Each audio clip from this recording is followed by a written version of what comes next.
बिस्मिल्लाहिर्रहमानिर्रहीम ववस्सैनल इंसान बिवालिदैहि हुस्ना व इन जाहदाका दाल के ऊपर खड़ी ज़बर है तो एक गोया के अलिफ है पूरा।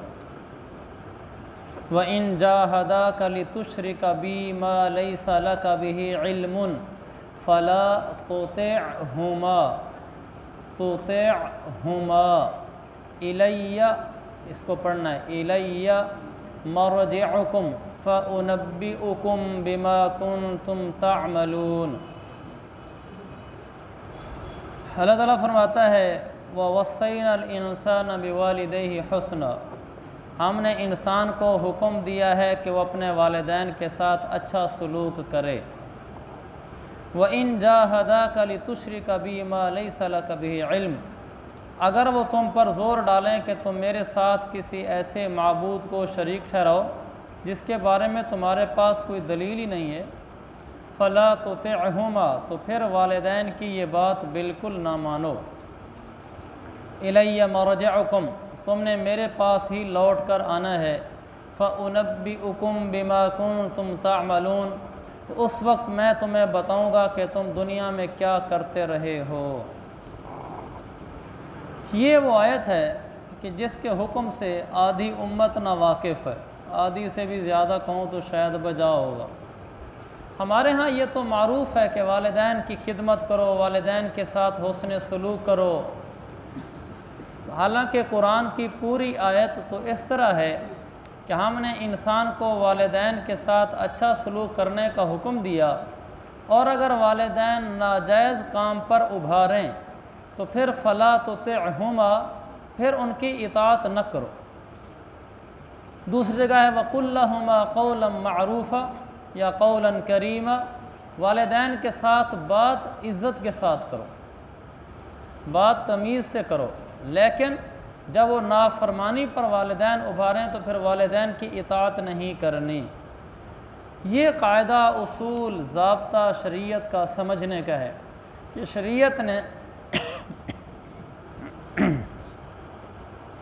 हमें ये ज़रूर कहा है कि वालिदैन की फरमा बरदारी करो, खिदमत करो, इताअत करो, लेकिन अगर वालिदैन या वालिदैन में से कोई, वालदा या वालिद या बड़ा भाई, मामू, चाचू, उस्ताद, पीर, शेख, कोई भी ऐसा इंसान जो कोई ऐसी बात का हुक्म करे जिससे अल्लाह नाराज़ होता हो, तो उसमें हरगिज़ उसकी इताअत नहीं है।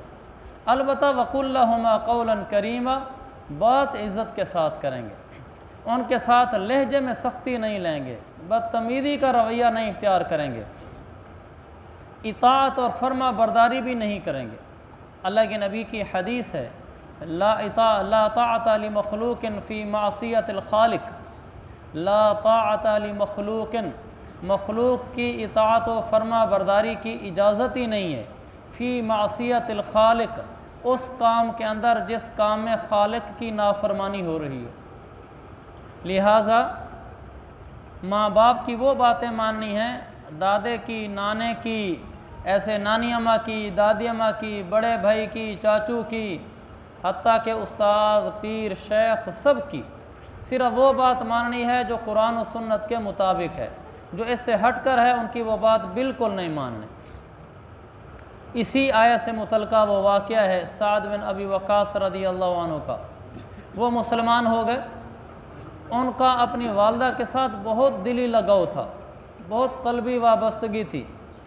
तो उनकी वालदा हमना बिनते अबी सुफियान, वो अभी तक मुसलमान नहीं हुई थी, काफिरी थी, और बाद में मुसलमान हुई या नहीं हुई वल्लाहु आलम, लेकिन इस वाक़े के वक्त रिवायत में साफ़ आता है कि वो काफिरा थी। ये मुसलमान हो गए तो उन्होंने जब देखा कि मेरा बेटा मुसलमान हो गया है, गोया कि ये तो मेरा मुखालिफ हो गया, मैं तो इसके मज़हब पर नहीं रही। तो चूँकि बेटे को भी माँ से बहुत ज़्यादा लगाव था, तो उनकी माँ ने कहा साद बिन अबी वक़ास से कि अगर तुमने इस्लाम न छोड़ा तो मैं न खाऊंगी न पीऊंगी, ऐसे ही भूखी मर जाऊंगी। पूरा एक दिन गुजर गया और उन्होंने कुछ नहीं खाया पिया, और दूसरा दिन गुजर गया, तीसरा दिन तो फिर कुरान की ये आयत उतरी। अल्लाह ताला ने फरमाया हमने इंसान को कहा है कि वालिदैन से अच्छा सलूक करे, लेकिन अगर वालिदैन उसको मेरी नाफरमानी पे उभार रहे हैं फ़ला तुतिअहुमा, फिर वालिदैन की कोई फर्मा बरदारी नहीं। तो हज़रत साद बिन अबी वक़ास ने जाकर वालदा से कहा तीसरे दिन कहा कि अम्मा जान, आपके बदन में एक रूह नहीं 100 रूहें हों और वो एक एक करके निकल जाए, मैं फिर भी इस्लाम नहीं छोड़ सकता, आगे आपकी मर्ज़ी। जब उन्होंने देखा कितनी पुख्तगी है तो उसने खाना पीना शुरू कर दिया। ये मतलूब है कि हम अल्लाह के हैं और हम किसी के नहीं हैं, हम माँ बाप के भी नहीं हैं, हम सिर्फ़ और सिर्फ अल्लाह के हैं।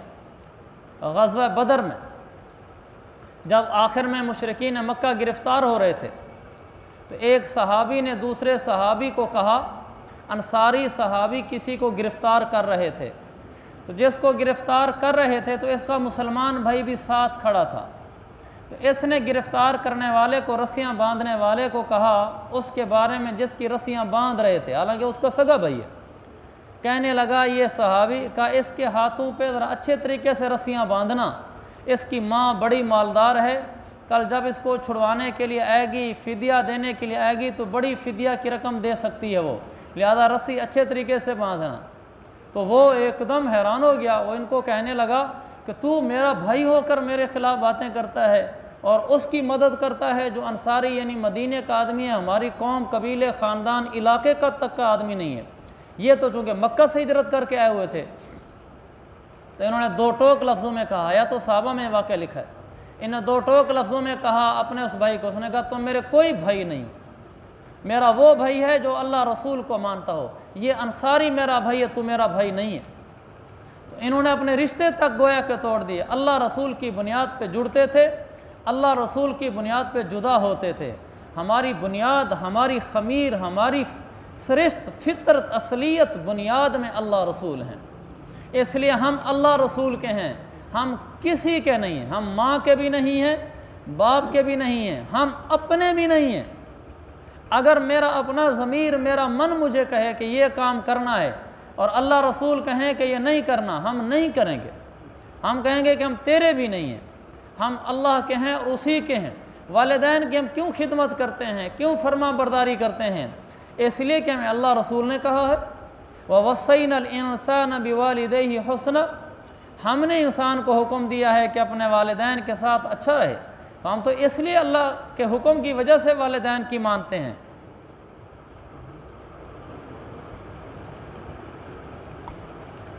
लिहाजा जब अल्लाह ही कह दे फ़ला तुतिअहुमा, आप इनकी इताअत न करें, बिल्कुल साफ सी अरबी है, ला का माना नहीं तो इताअत से है कि आप इताअत न करें वालिदैन की।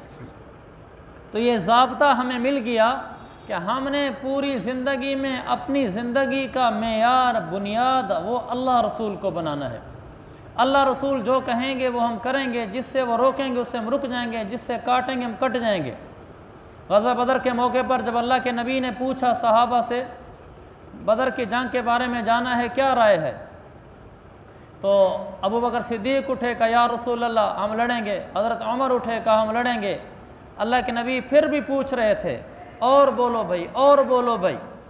तो सहाबा बोल रहे थे हालांकि, लेकिन अल्लाह के नबी फिर भी कहें और बोलो। तो इतने में एक अंसारी सहाबी खड़े हो गए, साद बिन उबादा, कहने लगे या रसूल अल्लाह, लगता ऐसा है कि आपकी गुफ्तगू का रुख हम अंसारी लोगों, मदीने वालों की तरफ है, आप इसलिए बार बार कह रहे हैं और बोलो।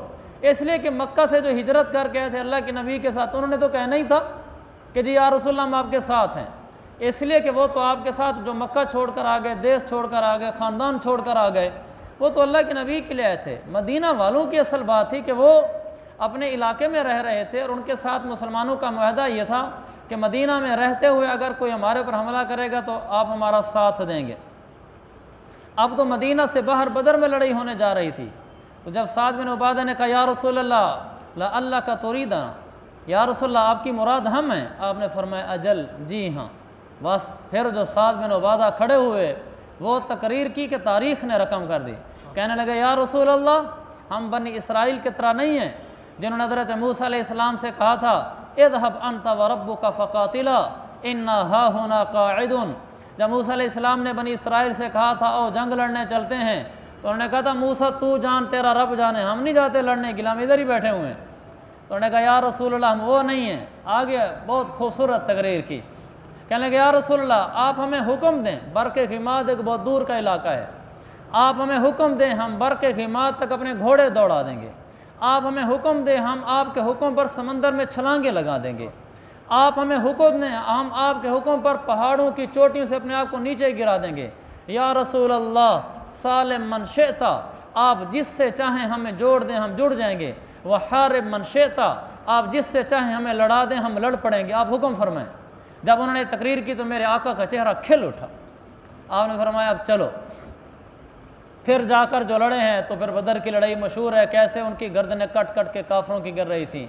तो साद बिन उबादा ने बताया कि या रसूलल्लाह हम आपके हैं, आप हमें जिससे जोड़ेंगे हम जुड़ेंगे, जिससे काटेंगे हम काटेंगे, जिससे लड़ाएंगे हम लड़ेंगे, हमें समंदर में कूदने का हुक्म देंगे हम छलांग मार देंगे, हम ये नहीं पूछेंगे कि ये क्यों है, हम या रसूलल्लाह आपके हैं, जो आप कहेंगे हम वो करेंगे। ये है उम्मती होना, ये है इश्क रसूल होना, ये है मुहम्मदी होना, ये है सुन्नतों पर चलना, नबी की लाज रखना कि या रसूल अल्लाह हम आपके हैं। और मेरे भाइयों ये हमसे भी मतलूब है कि हम अपने भी नहीं हैं, हम अल्लाह के नबी के हैं। अल्लाह के नबी अलैहिस्सलाम हमें जिससे जोड़ेंगे हम जुड़ेंगे, जिससे तोड़ेंगे हमें तो हम टूटेंगे, जिससे लड़ाएंगे हम लड़ेंगे, हमें अपने खिलाफ करने का हुक्म देंगे हम अपने खिलाफ हो जाएंगे, हमने माँ बाप से तोड़ देंगे अल्लाह रसूल हम टूट जाएंगे। अल्लाह रसूल अगर कहें माँ बाप की बात ना मानो हम नहीं मानेंगे। सहाबा इसका बहुत एहतमाम करते थे। एक और हदीस बुखारी की रिवायत है, हज़रत अस्मा रदी अल्लाह अन्हा, उनकी वालदा काफिरा थी, अबू बकर सिद्दीक़ की ये बेटी हैं रज़ी अल्लाह अन्हु, और अबू बकर सिद्दीक़ रज़ी अल्लाह की कई शादियाँ थीं। उनकी ये वाली बीवी जिसका नाम बाद रिवायत में कतीला आता है, ये मुशरिका ही रहीं और हज़रत उमर फिर मदीना में आ गए तो ये मक्का में रह गई वहीं, वहाँ से ये आई मदीना मुनव्वरा में हज़रत अस्मा के पास आई, वालदा हैं और ये सगी बेटी है। और घर में आई तो उन्होंने कहा, उनकी वालदा ने हज़रत अस्मा से कहा मैं इसलिए आई हूँ ताकि आप मेरे साथ कोई मदद करें, मेरे साथ कोई ताउन करें। तो उन्होंने वालदा को रुख नहीं दिया, लिफ्ट नहीं कराई वालदा को। सगी माँ है, मुद्दतों बाद मुलाकात हो रही है, एक अरसे बाद माँ मिलने आई है मक्का से मदीना। तो हालांकि बेटी का दिल तो करता है माँ की तरफ लपकता है, लेकिन हज़रत अस्मा ने उनको कोई तवज्जो नहीं दी। वहीं उनको घर में बिठाकर सीधी दरबार रिसालत में हाजिर हुई। कहा या रसूल अल्लाह कदिमत उम्मी अलैया वहिय राग़िबतुन अफ़असिलुहा, या रसूल अल्लाह मेरी माँ आई है मुझे मिलने के लिए, वो मुझसे हुस्न सलूक की उम्मीदवार है, आपका जो हुक्म होगा अस्मा वो करेगी। आप फरमाएंगे उससे हंस के मिलूँ तो हंस के मिलूँगी, आप फरमाएंगे ना मिलो नहीं मिलूँगी। माँ की मोहब्बत ममता अपनी जगह पर, लेकिन या रसूलल्लाह हम आपके हैं। तो मेरे आका ने फरमाया अस्मा सलीहा, जा माँ तो माँ ही है, हुस्न सलूक में कमी ना कर, इन्हीं तुमसे प्यार मोहब्बत ही मांग रही है, कोई बात नहीं, इसके करने में कोई हर्ज नहीं है। फिर हज़रत अस्मा आई और अपनी माँ से मुस्कुरा के मिली हैं।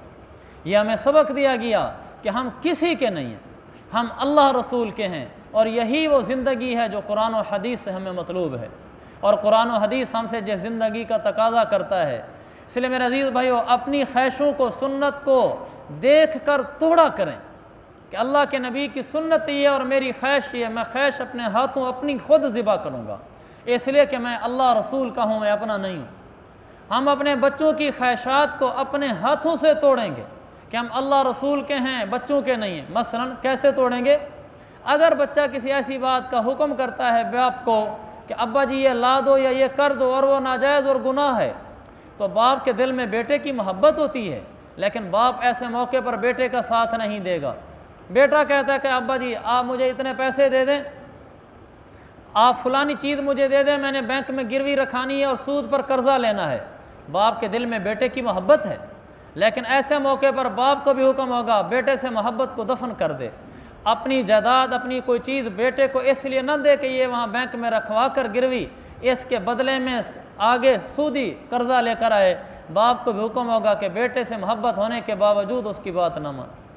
बेटे से बाप कह देता है कि मेरा बेटा ये चीज़ दे दो, मैंने बैंक से कर्जा लेना है, तुम अपनी फ़लानी चीज़ प्लज करवा दो। बेटा बाप से कहे अब्बा जी सर आँखों पर, आप मेरे लिए मोहतरम हैं, मेरे सर के ताज हैं, लेकिन इसमें मैं माजरत खा हूँ। वकुल्लहुमा कौलन करीमा, बात उनकी न मानना, लेकिन बात करना इज़्ज़त के साथ। अब्बा जी मेरे मोहतरम, मेरे सर के ताज, बात इस तरीके से करके माजरत करना, यानी आगे बद अखलाक भी ना हो जाना कि तू तो है ही बेदीन बाप, तेरी मानने की तो ज़रूरत ही क्या है, इसकी इजाज़त नहीं है। बाप के साथ बद अखलाक नहीं हो सकता, बदतमीज़ नहीं हो सकता, बात झुक कर करेगा, अदब से करेगा, प्यार से करेगा, लेकिन इताअत नहीं करेगा। इताअत सिर्फ दो हस्तियों की है बस, एक अल्लाह की और एक उसके हबीब आका की, बस। उसके अलावा किसी की इताअत नहीं है। कोई पीर शेख भी अगर कोई ऐसी बात कह देता है जो कुरान और सुन्नत के ख़िलाफ़ है, उसकी भी नहीं मानेंगे। हत्ता कि अगर कोई इंसान अल्लाह के नाम की मन्नत मान लेता है, अल्लाह के नाम की मन्नत, लेकिन गलत मन्नत मान लेता है, उस पर भी शरीयत का हुक्म ये है, मेरे आका का फरमान ये है, अपनी मन्नत तोड़ के कफ़ारा दे और मन्नत पूरी ना कर, अल्लाह रसूल के ख़िलाफ़ ना हो। मसलन एक आदमी कसम खा लेता है कि अल्लाह की कसम आज से आइंदा मैंने चाचू से कोई सलाम दुआ नहीं रखनी। अब जी बाद में कोई से कहे चलो जी सुलह करने चलो, कहो जी मैं तो कसम खा चुका हूँ, मैं तो मन्नत मान चुका हूँ कि अगर मैंने ऐसा कर दिया तो मेरे ऊपर ये ज़मान आएगा, ये ज़मान आएगा।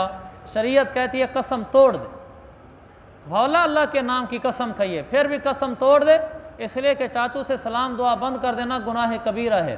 लिहाजा ऐसी मन्नत की भी कोई शरीयत में एतबार नहीं है। एतबार ना होने का मतलब ये कि कसम तोड़ और अल्लाह का हुक्म पूरा कर, अपने चाचू से जाकर मिल और सुलह कर, अलबत्ता कसम तोड़ने का कफ़ारा दे दे। लेकिन तो है अल्लाह रसूल का, हम किसी के नहीं हैं, हम अल्लाह रसूल के हैं। तो इस तरह मेरे भाइयों ज़िंदगी गुजारेंगे तो इंशाअल्लाह दुनिया भी अच्छी बनेगी, आखिरत भी अच्छी बनेगी।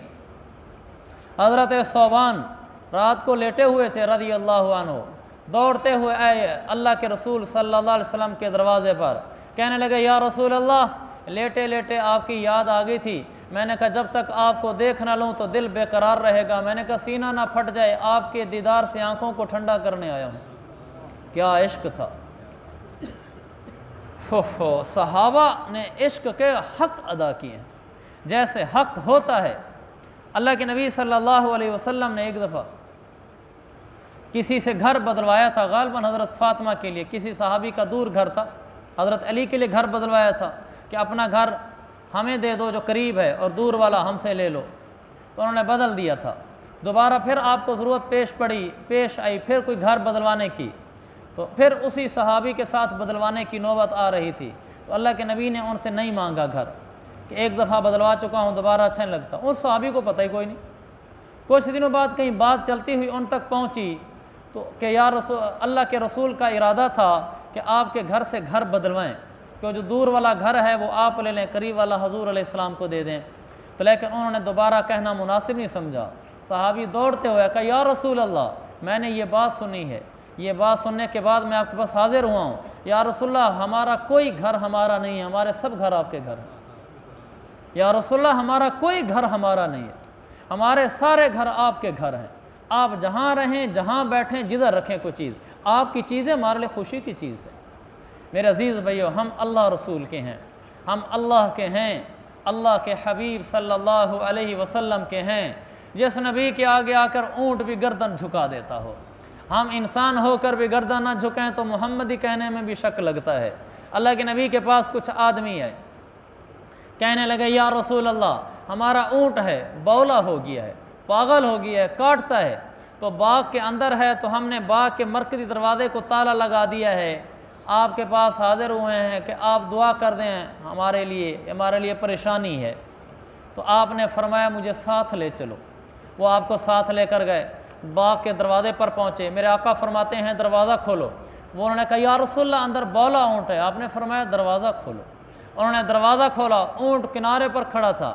तो जो साथ थे ये सहमे हुए थे कि अल्लाह के नबी अंदर गए, ऊँट पागल हो गया है, बौला है, काटता है, कहीं अल्लाह के नबी की तरफ ना दौड़ा है, कुर्बान जाऊँ या रसूल अल्लाह। आपने ऊँट को कहा ताल ताल, इधर आओ इधर आओ। ऊँट वहाँ हदीस में है, सही हदीस है, मजमू ज़वाइद की है। ऊँट वहीं से दौड़ता हुआ आया, मेरे आका के कदमों में आ गया। आपने उसके मालिक से कहा नुकेल लाओ, वो नुकेल लाया। आपने उस ऊँट के अंदर नुकेल डाली, रस्सी पकड़ा के हाथ में दे दी, कहा ले जाओ, फिर कभी कुछ नहीं होगा। जब ये मंजर देखा, ऊँट आराम से चल गया। जब मेरे सिद्दीक ने मंजर देखा, हजूर के साथ थे कहने लगा या रसूल अल्लाह, ये तो मुझे ऐसे लगता था कि ऊँट आपको कोई पुराना जानता है, कि आपके बुलाने से वो चला आया। वाह! मेरे नबी ने कहा, सिद्दीक, मुझे रब्बे ज़ुल जलाल की कसम, ज़मीन व आसमान के दरमियान कोई एक चीज़ भी ऐसी नहीं है जो ये ना जानती हो कि मैं मोहम्मद मुस्तफ़ा अल्लाह का सच्चा रसूल हूँ। का इन सब चीज़ों को पता है। इसीलिए हज़रत अली फरमाते हैं, जब मैं अल्लाह के नबी के साथ मक्का के पहाड़ों में चल रहा था, अभी आपने हिजरत नहीं की थी मदीना की, हज़रत अली छोटी उम्र में 10 साल की उम्र में तो इस्लाम ले आए थे, कि मैं अल्लाह के नबी के साथ मक्का के पहाड़ों में चल रहा था।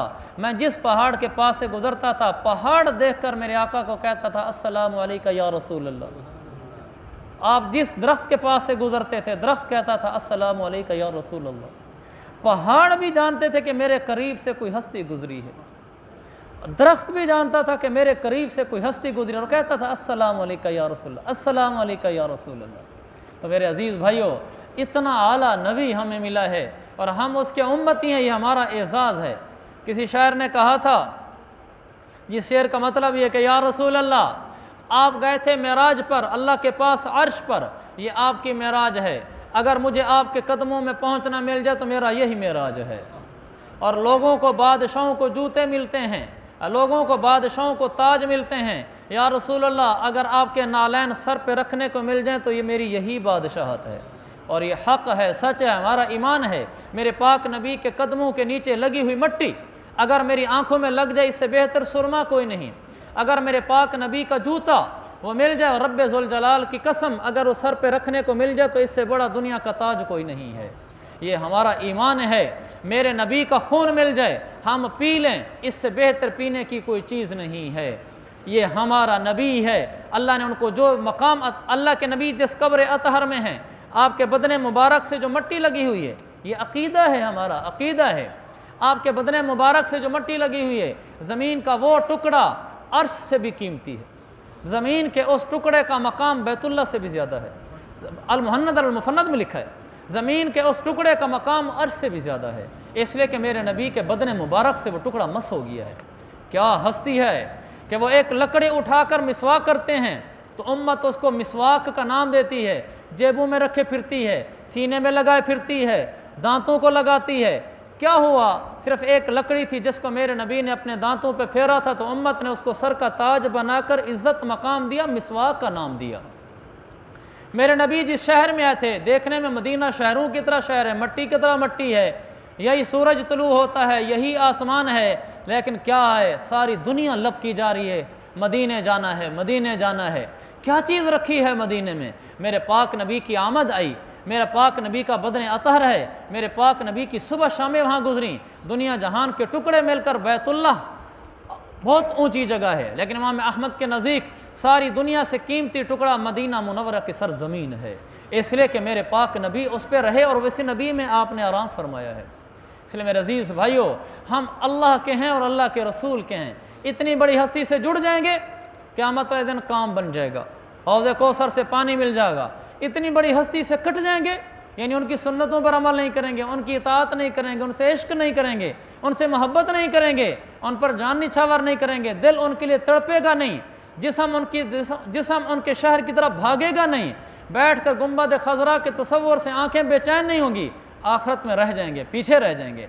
अल्लाह के रसूल सल्लल्लाहु अलैहि वसल्लम वफ़ादार हैं। अगर हम उनकी इताअत करेंगे, वफ़ादारी का हक़ अदा करेंगे, कि जब क़यामत वाले दिन जब हम हौज़ कौसर पे जाएंगे, आका अपने हाथों से जब पानी पिलाएंगे, वारे नियारे हो जाएंगे। फिर मन शरिबा मिन्हु शरबतन लम यज़मा मिन्हा बअदहु अबदा, जिसको मेरे आका के हाथों से एक घूंट जामे कौसर से नसीब हो गया, उसको फिर कभी प्यास नहीं लगेगी। एक घूंट नसीब हो गया, क्यों? आका के हाथों से नसीब हुआ है। अब जहन्नम जाने और दुनिया जाने, ये शख्स जहन्नम में नहीं जा सकता, एक घूंट पी लिया है मेरे आका के हाथों से। अल्लाह के नबी अलैहिस्सलाम के वफ़ादार बनकर रहेंगे। उनकी वफ़ादारी है उनकी सुन्नतों पर चलना, उन जैसी ज़िंदगी गुजारना, उन जैसा अपने आप को बनाना, उन जैसी मुआशरत बनाना, उन जैसी तिजारत बनाना, उन जैसे अखलाक बनाना, उन जैसी इबादत बनाना, उन जैसी पूरी ज़िंदगी बनाना, उनके रंग में रंग जाना, उनकी चाल ढाल में ढल जाना। तो फिर अल्लाह के नबी वफ़ादारी दिखलाएंगे कि आखिरत में आदमी जाएगा तो फिर इसको पता चलेगा कि मैंने किसकी इताअत की और क्या सिला पाया है। अगर उनको छोड़कर गैरों के पीछे भागेंगे, हम मगरब की तहजीब के पीछे भागेंगे, मगरब में तो सूरज भी ग़ुरूब हो जाता है, मगरब तो डूब जाने की जगह है। नबी के पीछे चलेंगे तो वहाँ तो एक उंगली से चाँद 2 टुकड़े हो जाते थे, एक उंगली से निज़ाम कायनात अल्लाह बदल देता था। अगर हम उस नबी के पीछे चल पड़ेंगे तो क्या बहारें ज़िंदगी में आ जाएंगी।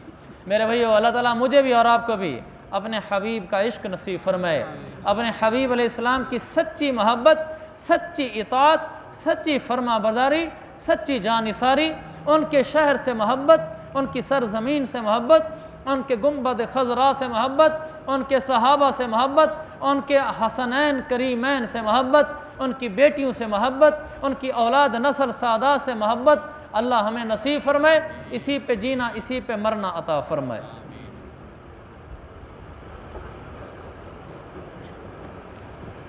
सुन्नतें